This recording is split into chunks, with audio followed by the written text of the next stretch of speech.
I'm retired Nigerian journalist, Dr. Kemi. I'm also a pharmacist and PR specialist. It's Saturday, the 22nd of March, 2025.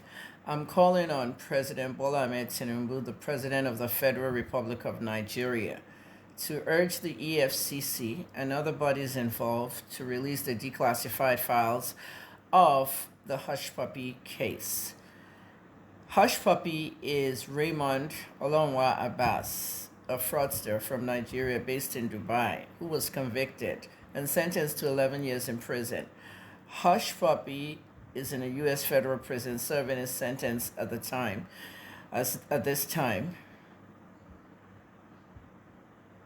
Hushpuppi is in U.S. federal prison serving his sentence at this time. The issue I have is that being the journalist that broke the story and followed up on every segment of the story all the way till sentencing, it was an exclusive story for me. As I'm now retired, I'm writing a book about my investigative journalism career of 31 years. The FBI came to Nigeria in 2021 with declassified files, which they handed in to the government. And that would be the EFCC administration during the Buhari time. The Buhari administration and the head of the EFCC at that time did not release the declassified files to the media. At first, the EFCC said Hushpuppi was going to be extradited to Nigeria. I was the only journalist in the whole country that told Nigerians that he was on his way to, America with the Secret Service. This story broke, and I was speaking to Sahara reporters at the time on where I got the information from, not really revealing the source, but just telling them the facts. The rest of the Nigerian media went with the EFCC statement saying he was going to be extradited to Nigeria. There's a lot of information in the declassified files. When files are declassified, it goes to the media and it becomes public knowledge. The Hushpuppi files were not given to the Nigerian media by the Buhari administration. I have the contents of that declassified file. It contains the names of several high-profile individuals in Nigeria that Hushpuppi laundered money for, or kept money with, or helped finance their businesses through money laundering operations. The FBI is trying to collect everybody's restitution. I mean, everyone that Hushpuppi kept money with. They have only so far been able to subpoena a police officer. DCP Abba has been in prison for 3 years now because he was caught seizing drugs and selling them, and the NDLEA has a case with him. Now, his accomplices, 3 Nigerians in America, are still under electronic monitoring because the trial cannot go ahead until Kyari is extradited. And the Nigerian government is not prepared to extradite Kyari because of the NDLEA charges. However, there are other people in this list. There are many celebrities from the world of entertainment.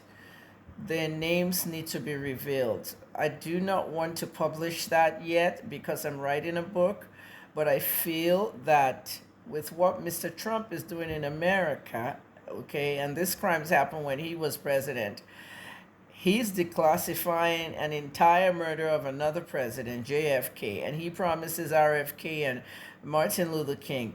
So for Nigeria not to release those files is very fraudulent and not transparent. There are big politicians, a former senator from Kogi State, a former president of the Senate. There's a lot of people Hushpuppi mentioned in these documents that he either laundered money for or helped them start a business in Dubai by acquiring land for them when he was doing his real estate shady dealings. At the end of the day, Galeb Alomari, the North Korean Canadian who was Hushpuppi's hacker. Hushpuppi didn't hack a single computer. He doesn't know how to hack. I said this on Arise News on my exclusive interview. Hushpuppi was the money launderer. He's very good at that. Galeb was the hacker. Now, by the time Galeb was talking to him on the plane, as the plane was landing, Galeb had just hacked into $30 million worth of COVID money in the U.S. government's database. Normally 10% of that is Hushpuppi's money, and he'll help them launder it. Hushpuppi had an elaborate operation. He used one single name, Malik, and three major U.S. banks. He's an expert in money laundering. But unfortunately, when Galeb said he would give him more information when the plane lands, Galeb had no idea that the FBI was waiting at the terminal at Hartsfield-Jackson Airport in Toronto, where he was arrested.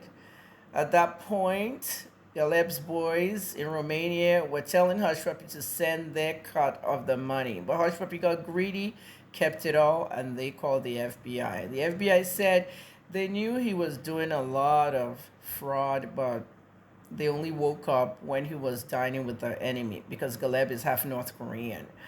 And at the end of the day, this operation went into banks of big churches in Nigeria, including Salvation Ministry in Port Harcourt. And I believe some of you heard Pastor Obiyomi cursing Hushpuppi at the pulpit. He tried to hack into their accounts. Premier League was one of them, a football club, and others, in the country of Malta, an entire country. But I'm more concerned about all the Nigerian politicians and businessmen that he worked for and laundered money for. Their names are right in that file, and the government has refused to publish it to the media. Declassified files are sent to the media. Nigerians, don't sit down waiting for this bullshit, okay, to continue in your country. People are getting rich and richer. There are 3 female celebrities in Nigeria who are literally billionaires, and all 3 have not been able to travel out of the country because of the fear of the FBI. The FBI is in Ghana, the FBI is in Nigeria, the attaché office is there, and they can arrest Nigerians anywhere, including Dubai.